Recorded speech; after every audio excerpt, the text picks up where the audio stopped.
Alhamdulillahi Rabbil Alamin. Wassalatu wassalamu ala asrofil anbiya'i wal mursalin wa ala alihi wa sahbihi ajma'in. Asyhadu an la ilaha illallah wa asyhadu anna Muhammadan abduhu wa rasuluh. Allahumma sholli ala Muhammad wa ala alihi wa sahbihi ajma'in. Amma ba'd. Jamaah Masjid Al-Muhajirin yang dirahmati oleh Allah, mari bersama-sama kita selalu bersyukur kepada Allah Subhanahu wa taala, di mana dengan nikmatnya, yaitu 3 nikmat: nikmat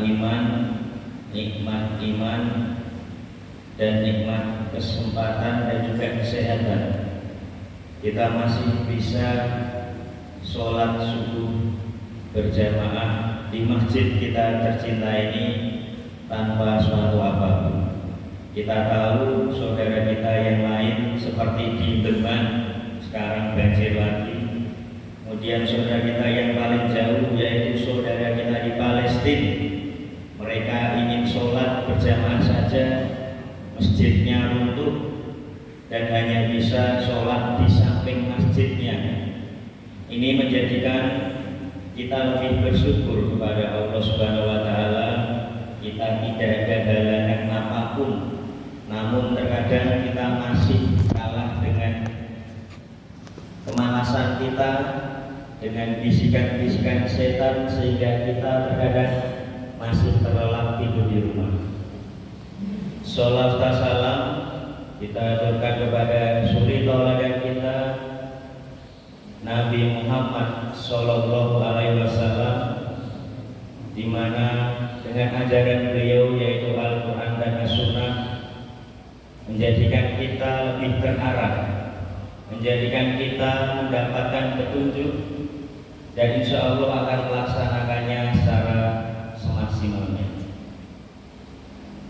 Pada kesempatan hari ini kami sedikit akan menyampaikan tentang hidup sesudah mati.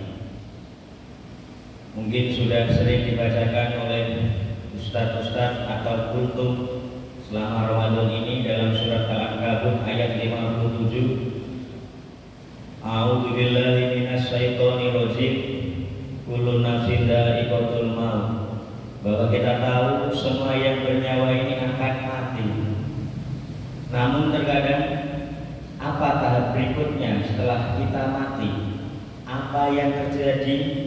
Dan mungkin banyak pertanyaan dalam diri kita, apa yang selanjutnya akan kita hadapi.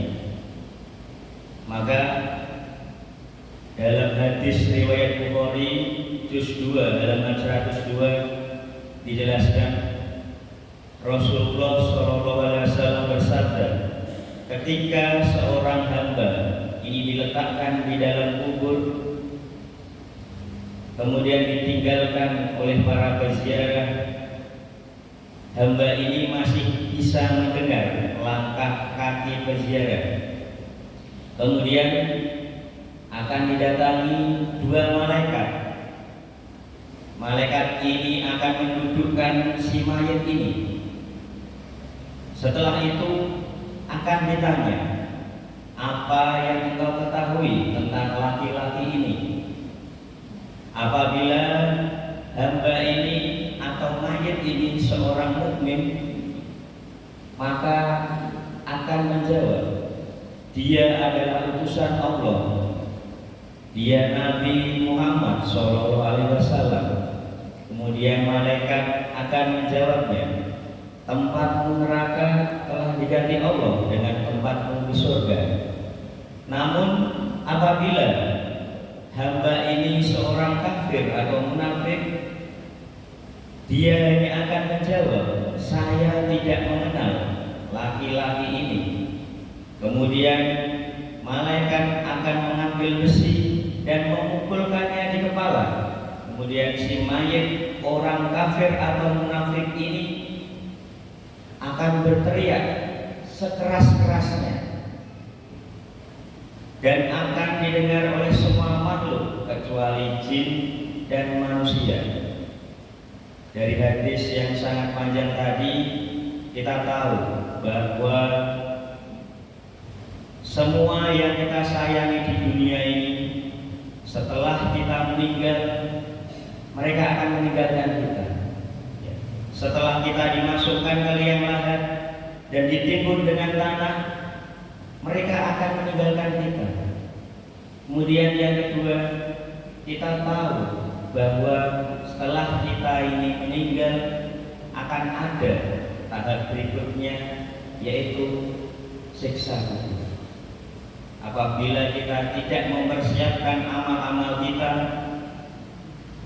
Allah Maha Pemurah pada bulan Ramadan ini, kita bisa mengambil kesempatan ini untuk menambah amal-amal kita, sehingga kita tidak termasuk orang yang rugi ketika besok kita ditanya oleh para malaikat ini.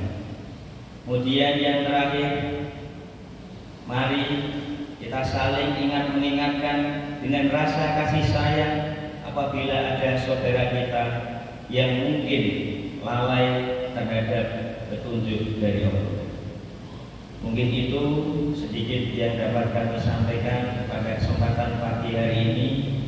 Apabila ada kurangnya dari saya pribadi, apabila ada lebihnya, semata-mata karena Allah Subhanahu wa taala.